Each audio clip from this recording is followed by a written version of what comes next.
In this lecture, we are going to create endpoints for fetching all the reviews with the user detail and hotel details. So for that, let's go back to VS Code. And in here, we are going to create a new route. So here, whenever a request comes to /hotels/hotel ID /reviews, and if that request is a GET request, we want to handle it. So here I'm going to chain GET request to this path. So this is going to be the root path for reviews resource. So here I'll handle a GET request, and to get the reviews of a hotel, the user need not to be logged in. So any anonymous user can also see the reviews for a hotel. So that's why I'm not going to protect it using is authenticated. And any type of user, whether the user is an admin user or a normal user, should be able to see the review for the hotel. So I'm also not going to use this is authorized middleware. Here I'm simply going to create a route handler function inside this review controller, which I'll call as get all. Okay. And whenever a get request comes to root URL /API/v1/hotels/hotel ID/reviews, that request we want to handle using this get method by calling this get all route handler function.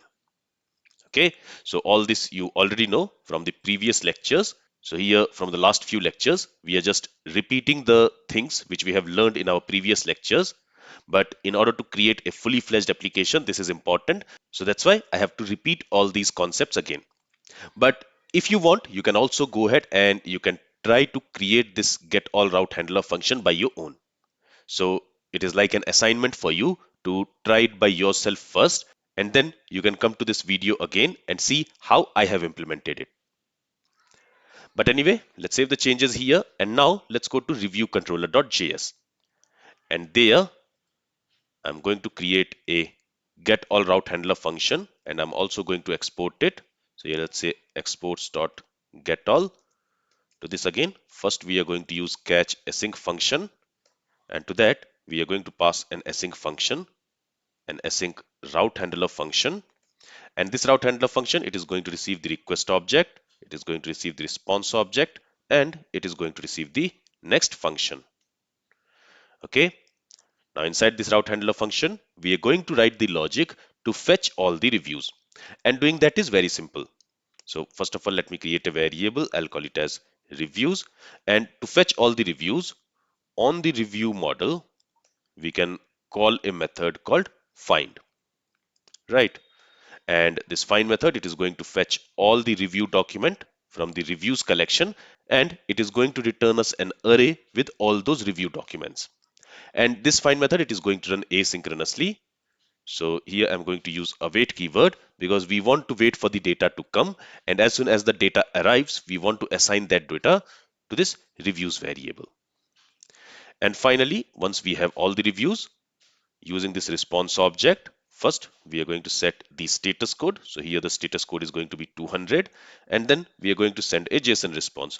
So for that I'm using this JSON method, and there first of all let's set the status to success, and then here I will also specify the count property, and here let's say count is equal to reviews.length. Remember that this reviews is going to receive an array where we will have all the reviews. So since it is an array, on the array we have length property to get the count of the number of elements which we have inside the array. And finally, let's use this data property, and let's go ahead and let's wrap the reviews inside the data property. And to this reviews property, I want to assign the array stored in this reviews variable. And since the name of the variable which we want to assign to the property, since both have the same name, we don't need to do explicit assignment.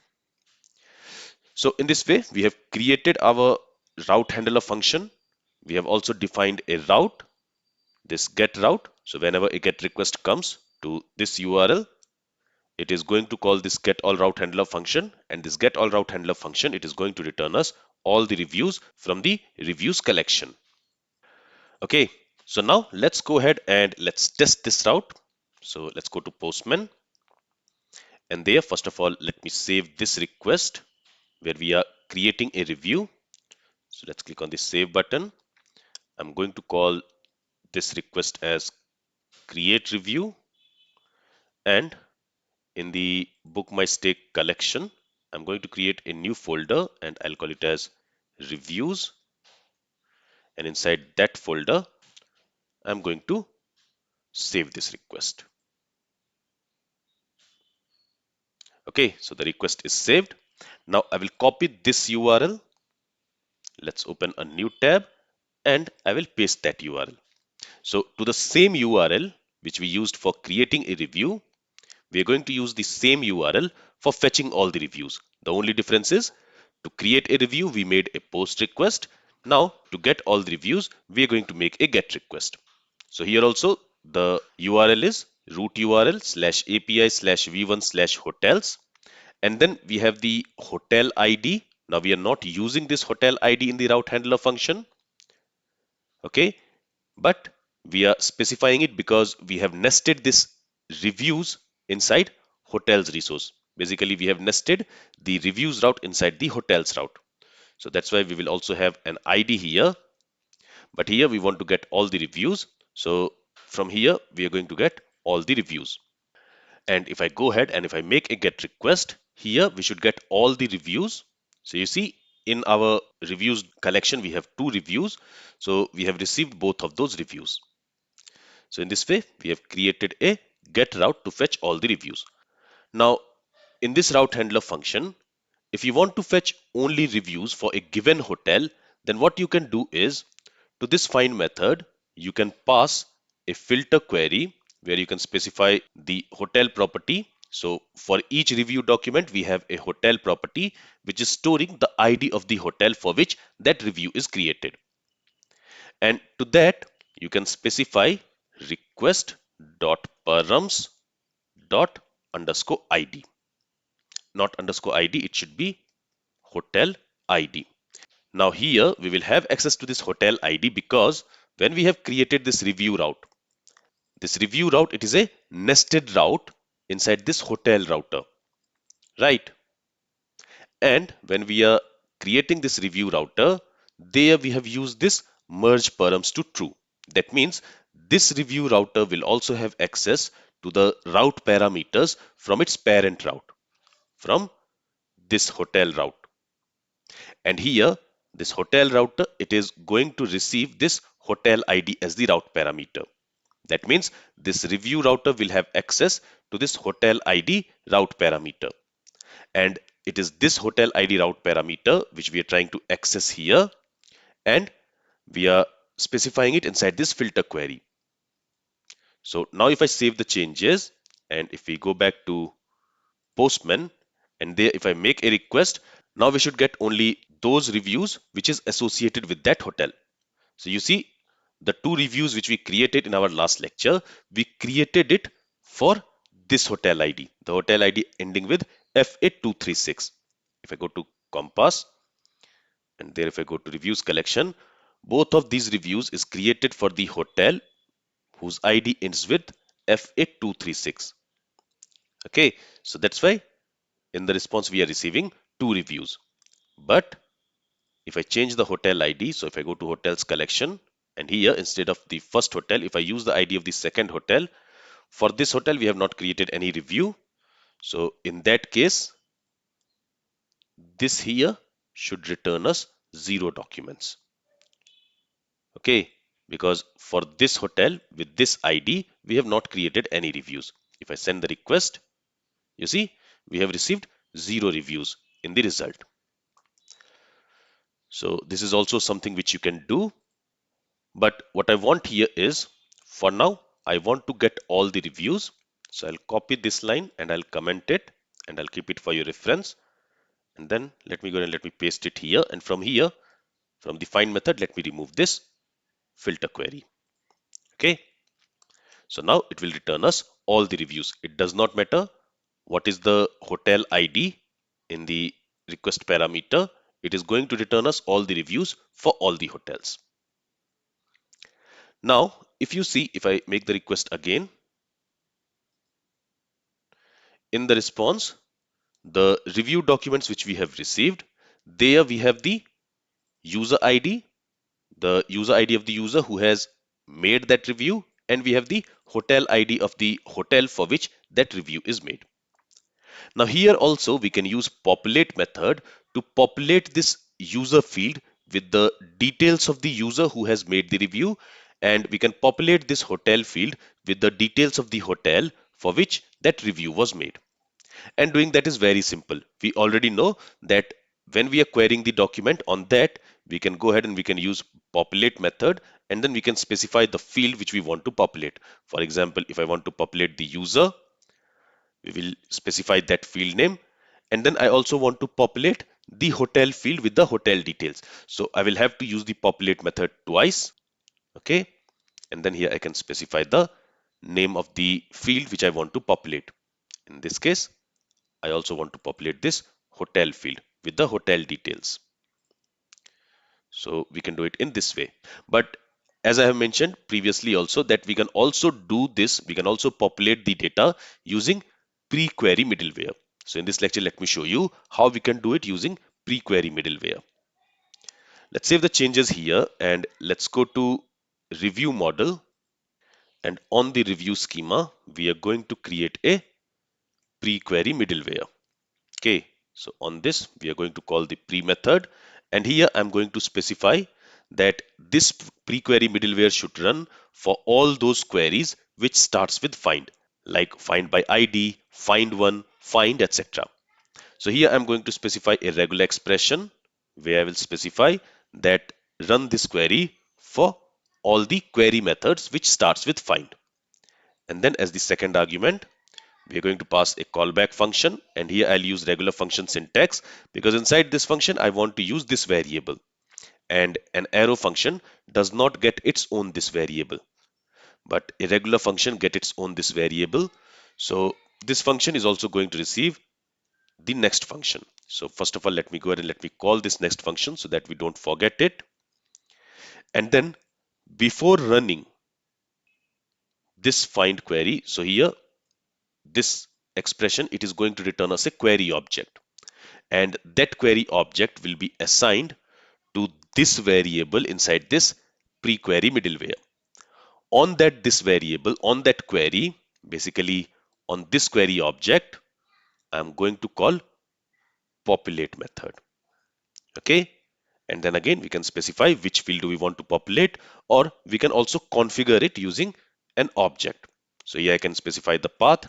So I want to populate the user field, and I can also specify what to select. For example, in the result, I don't want to have the complete user detail. Instead, I only want to have the first name of the user, I want to have the last name of the user, and I want to have the profile picture of the user. So for that, we have the photo field. If I open this user model, there we have first name, we have last name, we have email, and we have photo field. Okay, so this is what I want to read. I want to read first name, last name, and photo from the user object.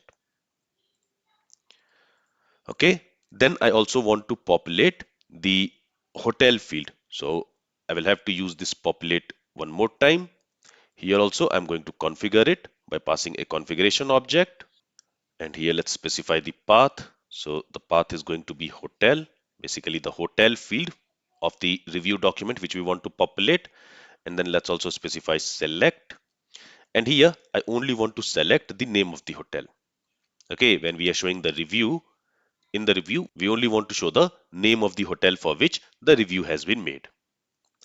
With this, let's save the changes and let's go to Postman. And earlier for the user and the hotel, we were getting the user ID and the hotel ID, but now if I make the request, now you will see that for the user, we are getting the user document where we have the first name and last name. Now here you will not see photo because for any of the users, we have not added any profile photo. So it is not present. That's why we don't have the photo field here. And for the hotel, we are only getting the name of the hotel. Now this is premium and this ID, these are virtual fields. So that's why they are coming. But as you can see here, we are only getting the name of the hotel. Okay, so in this way, we have populated the user and hotel field with the details of the user and the details of the hotel. All right, now here we are using this populate method twice. So as I have mentioned in my previous lecture, the populate method behind the scenes, it is going to make a query to fetch related data. So first, when we are querying the reviews collection, from there we are going to get the review data, and then another query will be made to fetch the related hotel data, and then another query will be made to fetch the related user data. So there are three queries which is going to run in order to get all this detail. And since it is going to make multiple queries behind the scenes, it can affect the performance of the application. Okay, so for example, to fetch all these documents, it has took 113 milliseconds. But if we don't use populate, so for example, let me go ahead and let me comment all this. Let me save the changes. Let's go back to Postman and let's send the request now. Or maybe it is taking time because I've also commented this next. So let me save the changes. Let's go back to Postman and let's send the request again. And you see, when we are not fetching the related data, it is only taking 69 milliseconds. But if I go ahead and if I uncomment this, and if I save the changes, and if I make the request again, now it has took 84 milliseconds. Now the difference in time is not much, but still it has added some extra time in fetching the related data. So here we are only using this populate twice. That's why that effect is not that much. But if you use this populate method multiple times, it can affect the performance of the query. So I just wanted to make this clear. All right, so this is all from this lecture. If you have any questions from this lecture, then feel free to ask it. Thank you for listening and have a great day.